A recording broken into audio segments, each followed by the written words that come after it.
the next one. Yes, he only wants 5 pounds. You know, when they offered to give him 10 pounds, he said no. 10 pounds will make him prudent, yes. Will make him prudent because he'll need to be more careful about the money. He cannot spend it all like in one weekend, okay? Navvy is a kind of unskilled laborer or odd job workers, okay, who get jobs every day when they go to like the bridge or someplace, okay? So working as a navvy, you know, he doesn't have any sense of duty. You know, he just go there to work when he does not have money, okay?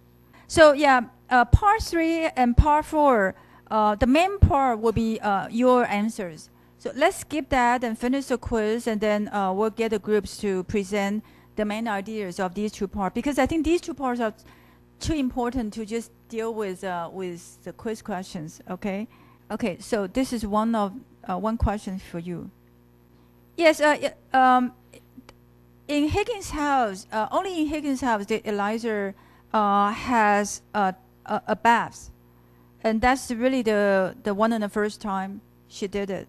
You know, at one point I talked with Daphne about this. I don't think it means that she's never cleaned herself, but maybe she just cleaned herself with like mopping her, or you know, with a cloth or something like that.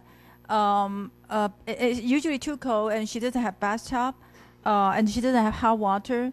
So she usually, when she cleans herself, she might not have taken off all of her clothes. And that's why at first, taking off all the clothes, looking at herself in the mirror, is something quite shocking for her. You know, she even had to put a cloth on the mirror to hide herself. Okay, so that's why number 1, number 3 are correct. Her responses, exactly her responses. She finds wearing a nightgown a waste of money indeed. She said that if you can give me something more fashionable, then you know, I don't need a nightgown. You know, after all, nobody can see it. Okay, but this one, number 2, is wrong, because she said that she wants to go back to show the girl their place, to show their difference, and then she said, but I'm not going to talk to them. Okay, because she's never friends with them. This really suggests something about maybe the life on the streets or the life in the lower classes, how maybe they are all busy with the struggle for survival. So they don't really have that much time to be loving to the others or even to their family members, etc. Okay, and that's why Mr. Doolittle also doesn't really care that much. Eliza is thrown out, maybe, I forgot the exact age, at the age of 17 or 16. She's asked to be independent.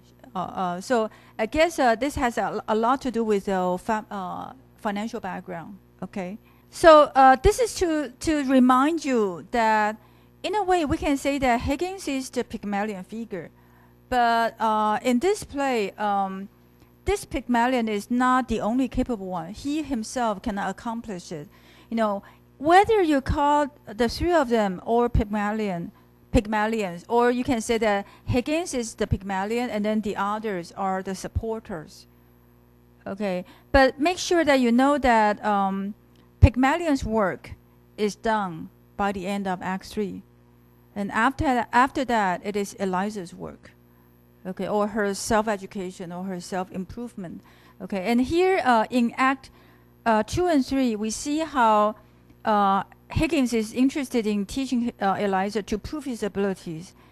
Okay, and also he likes teaching pronunciation. He's very strict to her. Okay, Pickering, on the other hand, is more comforting. He's more of a gentleman. He also wants to make sure that Higgins is a gentleman too. Okay, and Mrs. Pierce, I think you know. So the first step of Eliza's education or self-improvement starts with appearance. And this is actually Mrs. Pierce's work, but not Higgins' work. Of course, he cannot do it. This is a lady, so a woman. So Mrs. Pierce has to do it. Okay, and then the cultural taste part is also not Higgins' work. Is Pickering's work. Pickering's take her to maybe the 2 of them do that, but Pickering is the one to talk about it, talk about teaching her to play the piano, taking her to the concerts, and then her coming back to immediately be able to play the music she hears. Okay, all of that shows that Eliza is very brilliant in imitating the other people's accents and also in playing the piano music that she hears. Okay, the last part, again, a major part will be covered by group 1 and 5 about the comical elements in the 2 acts. And here are the questions. Higgins suspects that he has seen the Answell Hills, both the mother, the daughter, and Freddie. And when he says to Freddie that I must have seen you somewhere, he looks at him as if he were a pickpocket. So that indeed is described there. Okay, and yeah, he sits on the table, and Mrs. Higgins asked him to not do it. Okay, she said that you'll break my table if you do that. Okay, and right, he does not show interest in talking to the Answell Hills. This is not a matter of rudeness. It's a matter of his witty remarks. Now, this is something we'll talk more about. I think for this to be a comedy of manners, what is fun for me or comical for me is not just some exaggerated behavior, some ridiculous or inconsistent behavior, but also some of their dialogue and some very wise sayings or wise epigrams given by Higgins or Mr. Doolittle. All of those statements can be taken out and discussed one by one. You don't have to agree with them. So I think each one of them deserves some thinking. And I think that's what is fun about them. Okay.